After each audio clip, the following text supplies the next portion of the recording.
featuring the people who make York special. It's the warmness and it's the humour. The people who make it. The people who work in the factory are very, very proud of the fact that this is the home of Kit Kat. And the organisations doing amazing things. A fair number of women say that Kira has saved their lives, so we know we make a big difference. From tourism and history to business, charity and the arts. We are as equally important in the history of this country as London is and as Oxford is. I love the idea that York becomes the UK's alternative to London. This is Between These Walls, a podcast for York with Sophie Hudson. Before we start this episode of Between These Walls, I just wanted to give you a heads up that some listeners may find the following content upsetting, as it includes the topics of childhood cancer and the loss of a child. However, it is a story of hope and positivity, and that of a mother who now works to support other families navigating childhood cancer, and the legacy that a little boy from York left behind.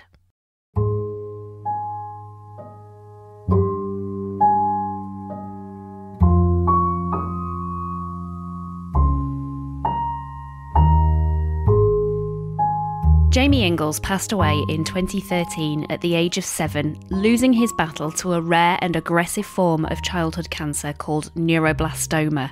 His story captured the hearts of thousands of people across York and beyond who helped fundraise for specialist treatment that at the time wasn't available in the UK. Jamie's mum, Vicky Inglis, now works for a charity called Solving Kids Cancer, dedicating her time to helping other parents navigate childhood cancer. Vicky joins us on Between These Walls to spread hope and positivity to other parents facing such devastating news. This is Jamie's story.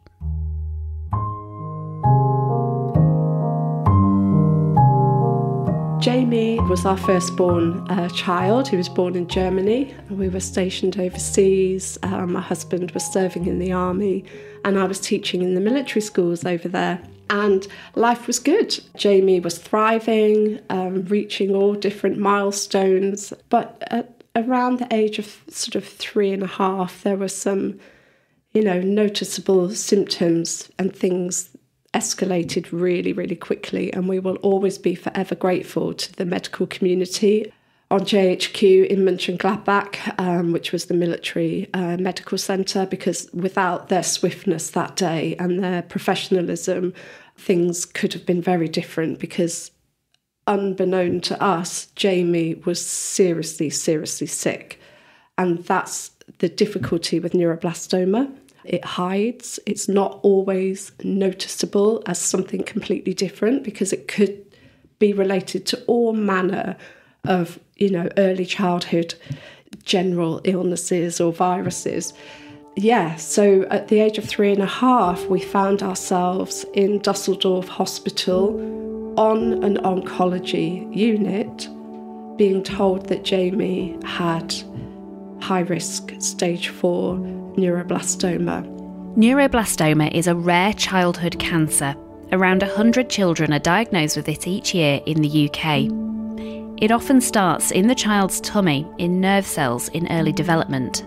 It was a complete and utter shock, but we had amazing support from our military community at that time.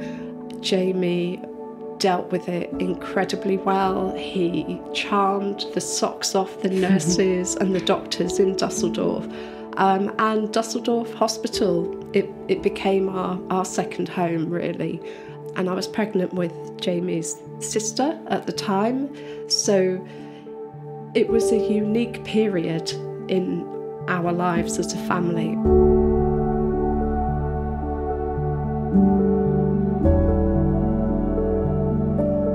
I still look back on that and think, no matter how awful actually that day was and how it completely turns your world upside down, there were so many amazing things that happened during that period, and the people we met, the kindness that people showed us, and the care that those medical professionals gave to Jamie was, I can't even put it into words.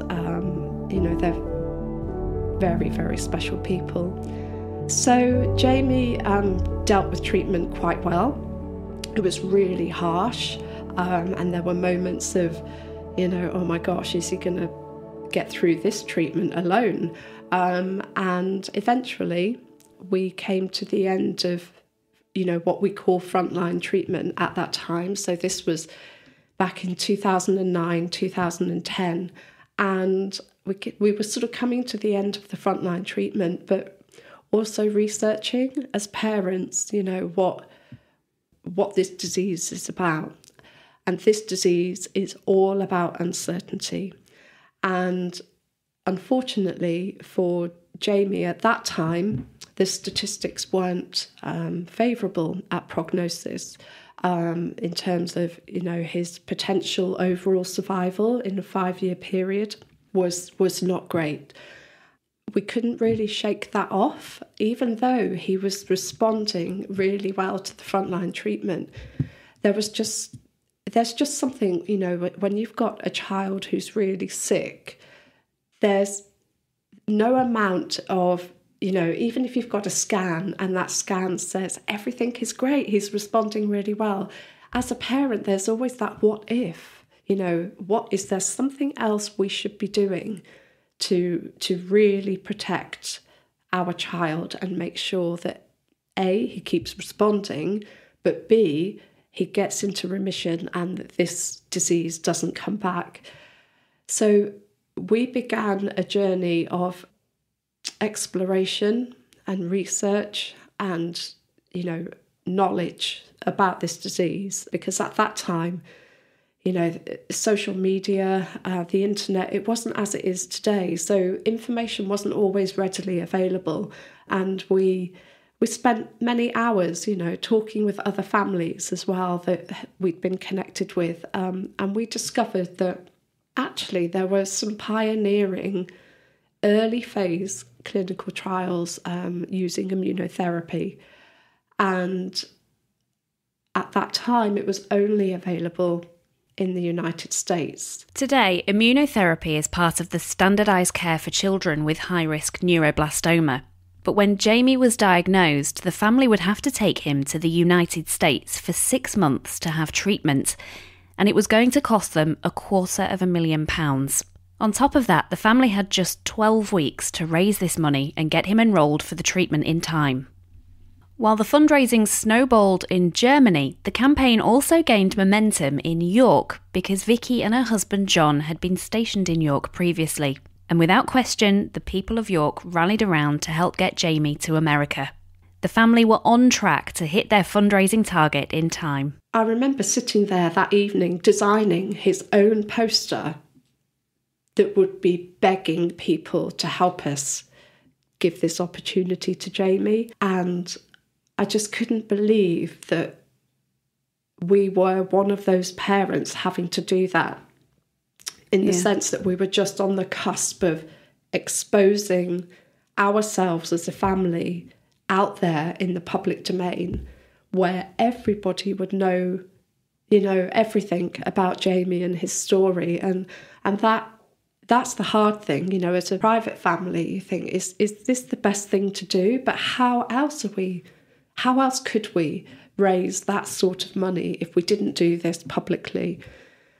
After all that kind of back and forth and, even talking with family, saying, my gosh, how on earth are you going to raise £250,000? And in that timeline, they didn't want to see that pressure, on us as parents, because obviously Jamie was still at that time going through treatment and it was brutal. We were hardly at home. We had a baby. When you look back on it now and look at what we did, it's absolutely insane. And I sometimes think, did that really happen?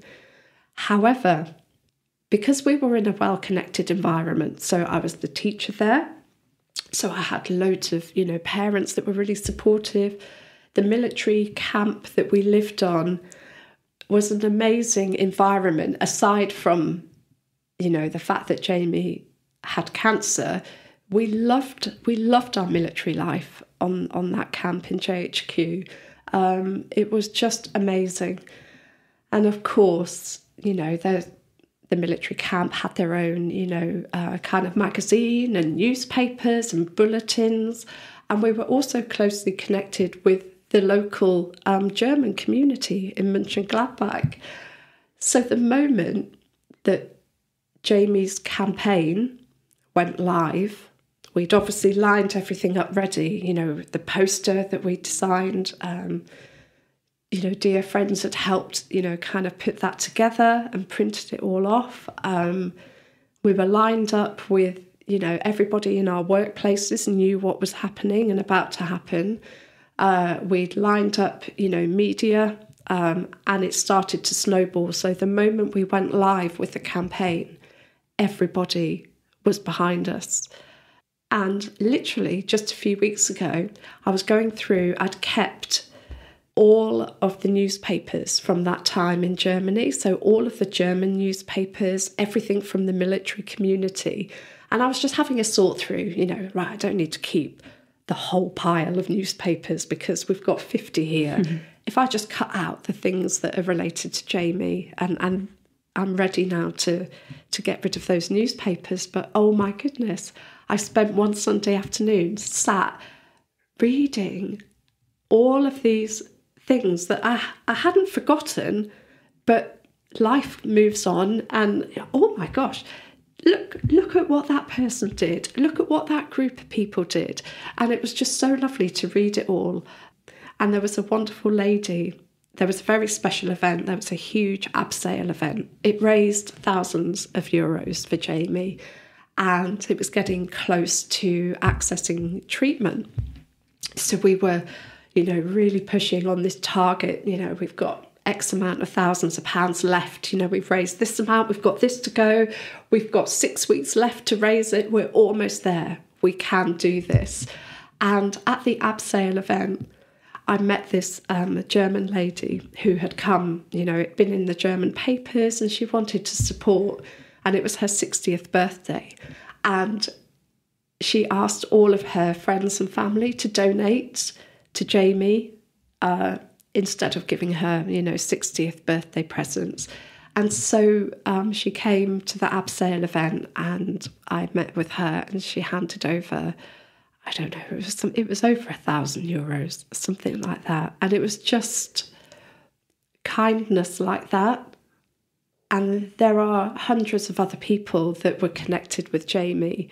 We had really good friends who were helping with all the accounting, because obviously we were stationed overseas, but we had a campaign going in the UK as well.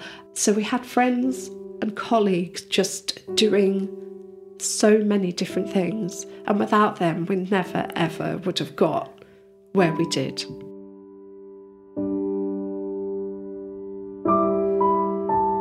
But with just 2 weeks to go before flying Jamie from Germany to America, they received a devastating blow. In order to have the immunotherapy treatments, he should have had radiotherapy. But this wasn't part of standardised treatment for children in Germany in 2009. After all that fundraising, this meant there was a chance Jamie wasn't eligible for treatment in Philadelphia. I just remember John being completely crestfallen, and we just looked at each other like, what do we do? What do we do now? We're almost 2 weeks away from accessing. We've just about raised the money. This is what we want for Jamie. We believe in this treatment. We believe this is going to give him the best chance of this disease not coming back. And potentially now we may not be able to access it. So that was a really, if I think about any dark periods, apart from the day of diagnosis, that bit was an absolute panic. Oh my goodness, how have we missed that? Of course we missed it.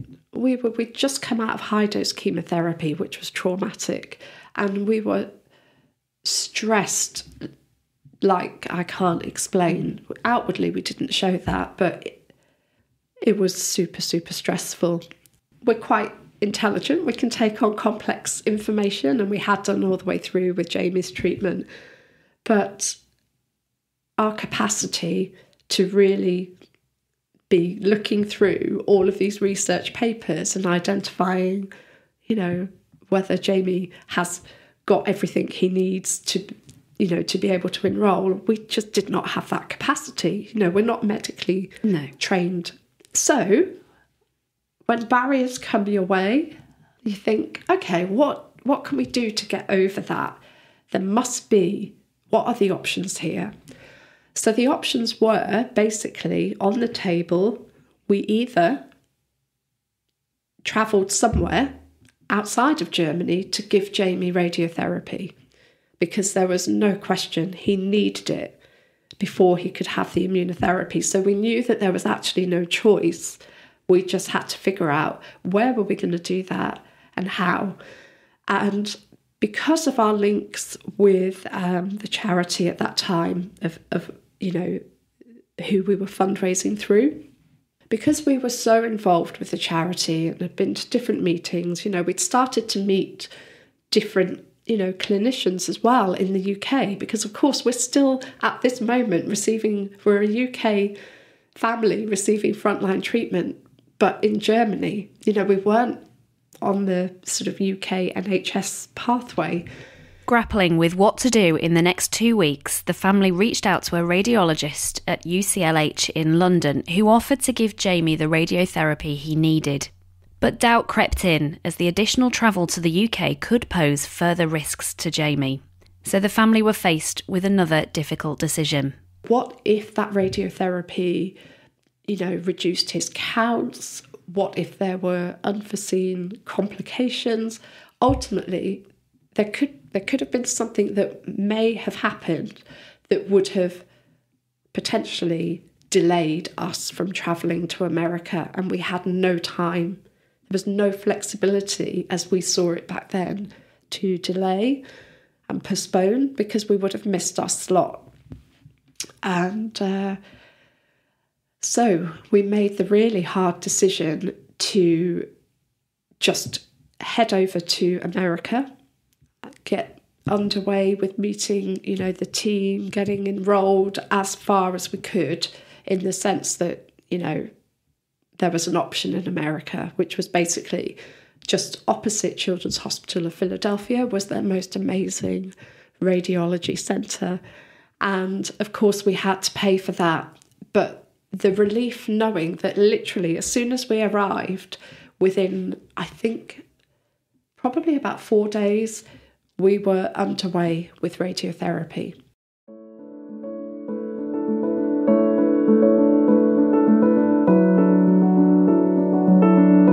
The £250,000 raised initially for the immunotherapy didn't account for the radiotherapy needed. But thanks to the monumental fundraising efforts of the people of York, money was still coming in, and the family was able to cover the radiotherapy in Philadelphia. Thankfully, this now meant Jamie would meet the criteria and the deadline to start immunotherapy. During the time that Jamie was in hospital, of course it was too far to be travelling back and forth, and because the treatment was quite intense, so it was different from chemotherapy. So side effects from chemotherapy would kick in maybe 5 to 6, 7 days after he'd received the chemotherapy, and you would deal with it sort of a week later. But with the immunotherapy, the unknown side effects, because you don't know how your child is going to react, the side effects are acute. They happen and can happen, and did happen for Jamie the moment that infusion started. And so, he did end up in intensive care on the first or second round of immunotherapy. So again,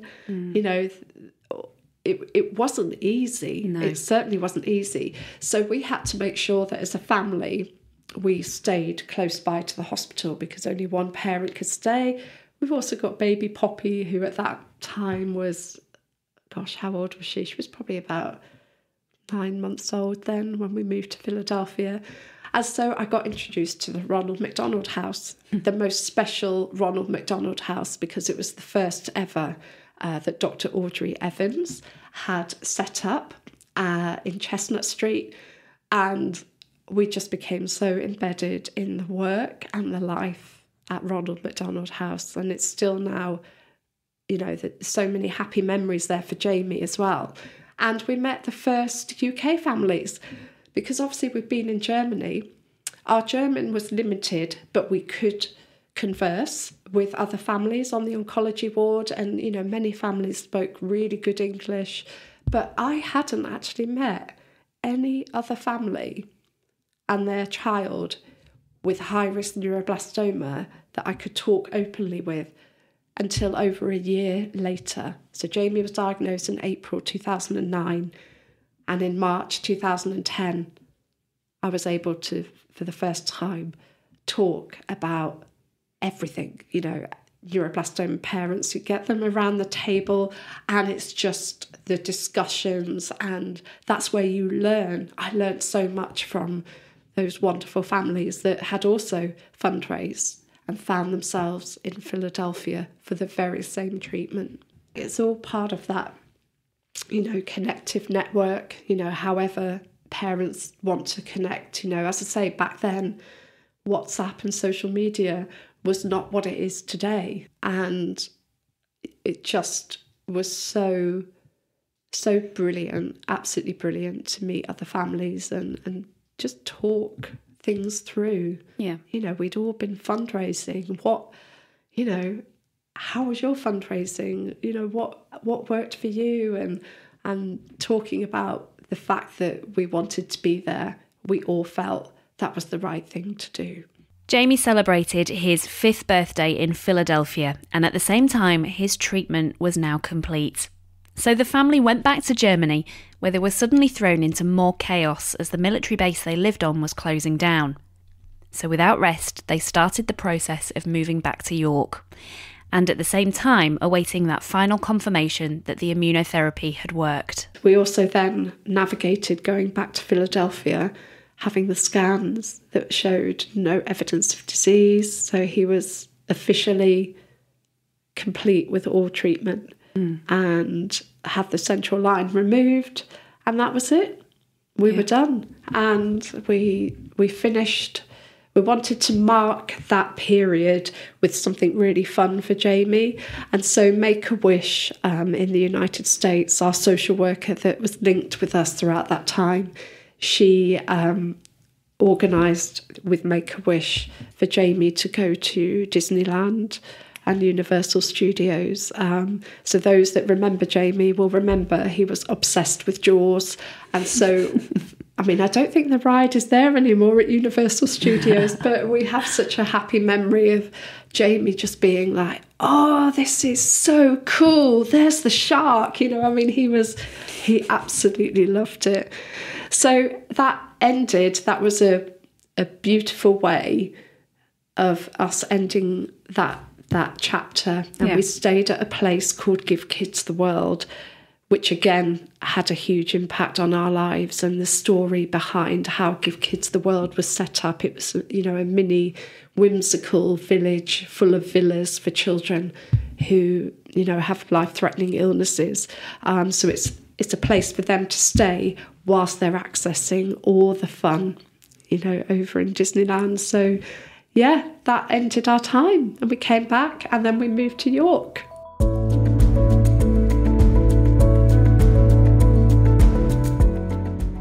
Now the family had settled back in York, the priority was to get Jamie into school, which he hadn't yet started.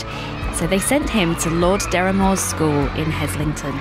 Jamie settled in really well, and I say that because he was super cheeky, super mischievous, and yeah, there were kind of moments of, okay, Jamie's making his presence known here. He was such a confident child and really loving and happy, but yeah, super cheeky. And but it became, obviously he'd missed out. So when he was diagnosed, he was 3.5, and he was in daycare nursery because I was teaching full time. So the moment that diagnosis happened on the 1st of April, his life changed completely, and we literally just took him out of that early years setting to a hospital, and that's literally what happened that day. And so for Jamie, he missed out on so much in terms of his early years experiences. So it became apparent quite soon on into his induction into Lord Deramor's that although he was a year 1 child, there were too many gaps. He hadn't had, I was an early years teacher, he hadn't had that early years experience in foundation stage to embed all of that to move into year one. Yeah. It wasn't fair on him. So we had great conversations at that time with Mrs. Powley, the head teacher, and we were absolutely supportive of their decision. Actually, we think Jamie might really enjoy and do really well if he goes back a bit into reception. Yeah. We were quite happy to do that. And so was Jamie. So he kind of ended up going, he was with peers who were a year younger than him. But do you know what? He was an August birthday anyway. So, yeah, at that age, there is quite a distinction. So I was really happy and he loved it. Absolutely loved it.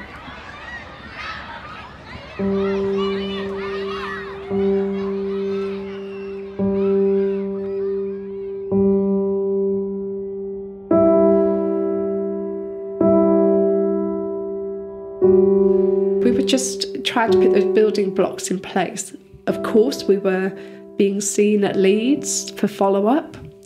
We'd had scans that, remained no evidence of disease. But then there were some sort of telltale signs in the sort of end of February, March of 2012.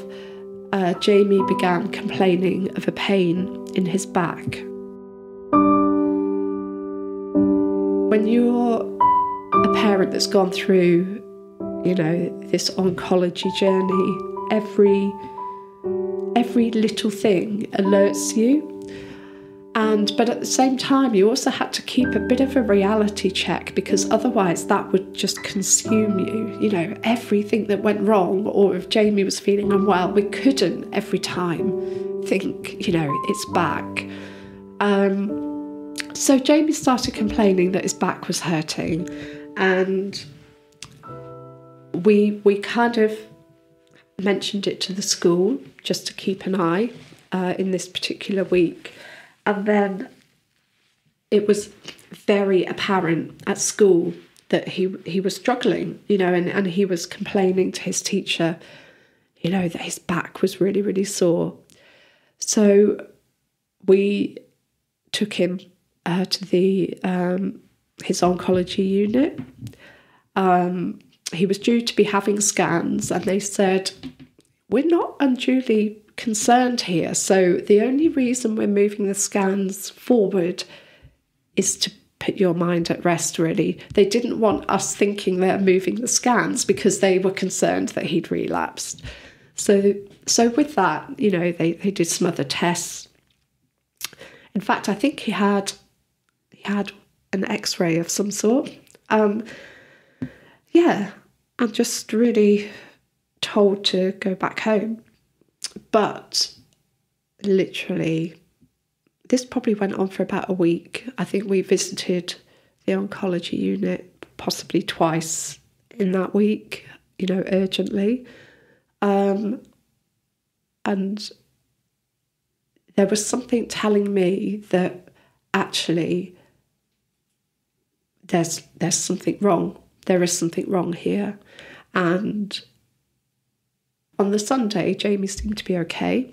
So we went out with friends. It was a beautiful spring day. He was, scooting around on a scooter. We'd walked for ages. We got in the car, and as we were travelling, Jamie started screaming, my back, mummy, my back.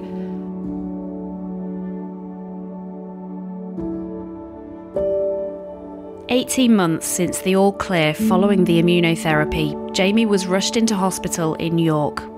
By that evening, Jamie was paralysed from the waist down. He was taken to Leeds, where it was confirmed, and soon after underwent major surgery to remove a tumour on his spine. They didn't know if he would walk again. He came through that surgery. He had metal plates at the top, but he came through it. And, straight away was messing around, trying to put Wotsits in his mouth and be a monster and frighten everybody. So Jamie, just being Jamie, recovered really, really well. And he started to get feeling in his legs.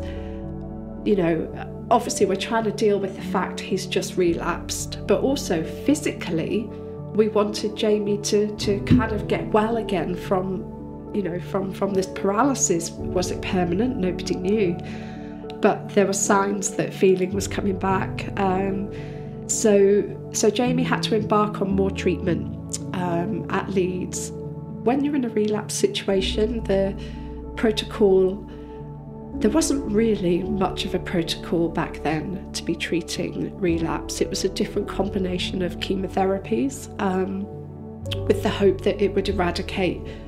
They had found, so although they'd removed the tumour, they had found, little pockets of disease somewhere near the ribs.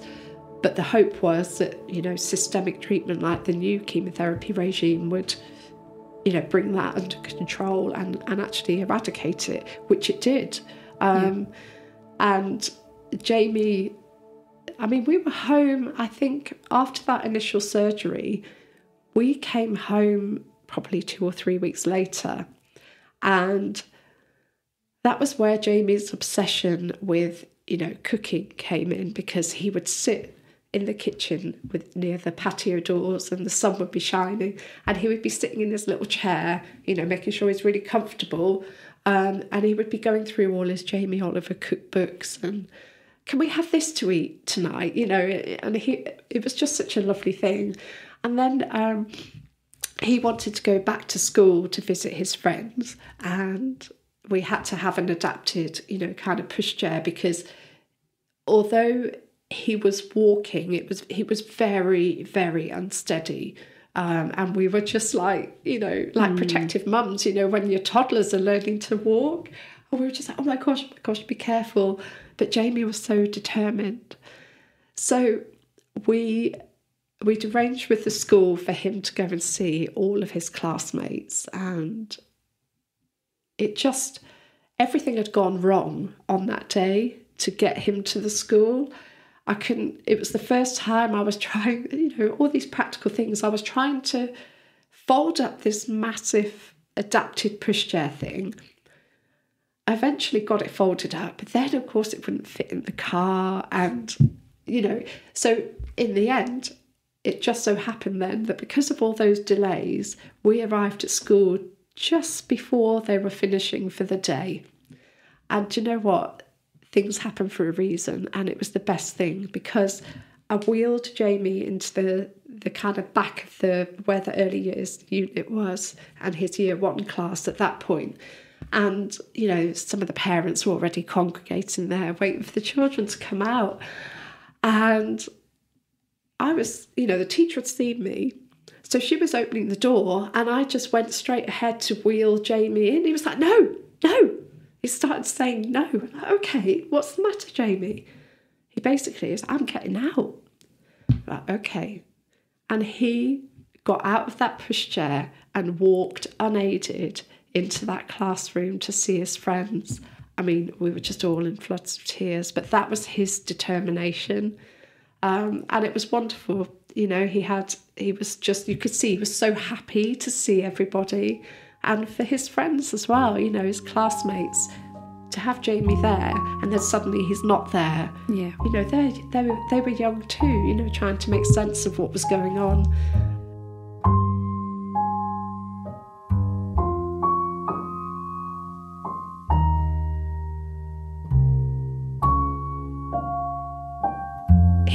He'll beat this, but the only way we can do this is accessing what's changed in that landscape.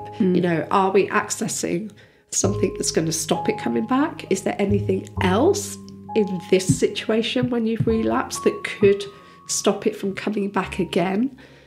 And that led us on, an even more intense kind of discovery, like I mentioned before, of what happens in that situation when a child has relapsed and got back into remission. What can we do?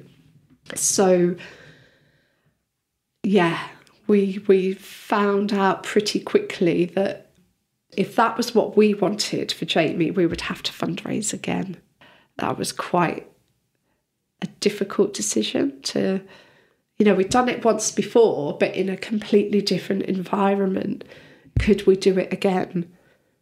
And if we didn't do it, how would we feel, if we couldn't do that for Jamie? Or do we just accept that he's had, he had the very best treatment on the NHS, and it was the NHS that got him into remission for that second time.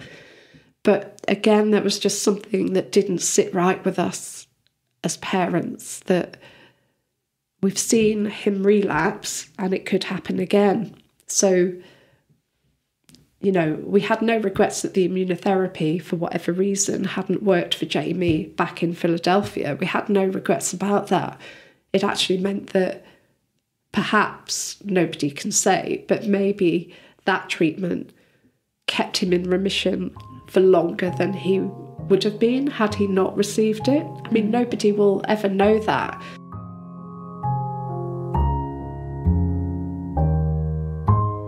We decided to launch another campaign, another desperate appeal for funds to give Jamie the best chance, and we, bizarrely, coincidentally, that treatment was back in Germany, but in another hospital in Tübingen.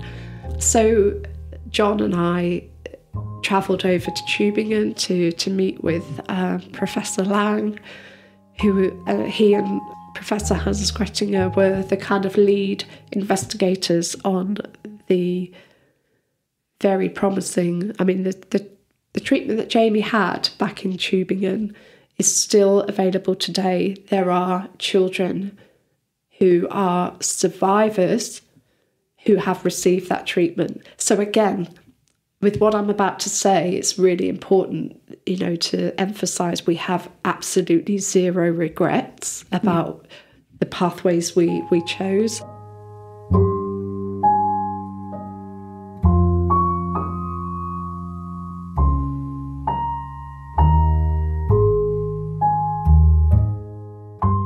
Join us next time for part 2 of Jamie's story on Between These Walls.